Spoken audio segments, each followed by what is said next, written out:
வடகிழக்கு பருவமழையும் தொடங்கிவிட்டது. தொடங்கிவிட்டதாக வானிலை ஆய்வு நிறுவனமும் அதிகாரப்பூர்வமா அறிவிச்சுட்டாங்க.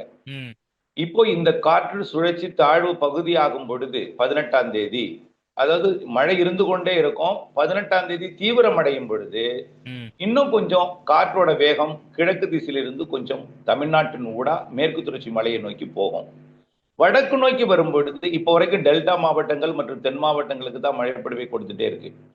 கேரள கடற்கரைக்கு அப்படியே திருவனந்தபுரம் ஒட்டி அதுக்கு அப்பால், அதாவது திருவனந்தபுரத்திற்கு மேற்கே இருக்கும்போது தென் மாவட்டங்களுக்கு மழை பொழிவை கொடுக்கும் அதிகமா. பிறகு அப்படியே அரபிக்கடல்ல கேரள கடற்கரைக்கு இணையா கொஞ்சம் வடக்கு நோக்கி லட்சத்தீவு பகுதி, கவரத்தி பகுதிகளா வரும் பொழுது சென்னை உள்ளிட்ட பகுதிகளுக்கும் தெற்கு ஆந்திர பகுதிக்கும், ஆந்திர பிரதேசத்தோட தெற்கு பகுதி, கர்நாடகா, மைசூரு, பெங்களூரு, திருப்பதி இதெல்லாமே மழை பொழிவை கொடுக்க போகுது. வரக்கூடிய நாட்கள்ல நாளையிலிருந்து தீபாவளி அன்றைக்கு கூட மழை இருக்கும். ம். ஆனா 18ஆம் தேதி இது தாழ்வு பகுதியாகி 19ஆம் தேதி அங்கிருந்து லட்சத்தீவு பகுதியிலிருந்து விடைபெற்று மேற்கு நோக்கி நகர்ந்து ஒரு மண்டலமாகி மீண்டும் தாழ்வு பகுதியாகவே செயலிழந்துடும். ஏன்னா அந்த வெப்பம் குறைவாக இருக்கிற காரணத்தினால ஓமன், ஏமன் பகுதியில வெப்பம் குறைவா இருக்கு.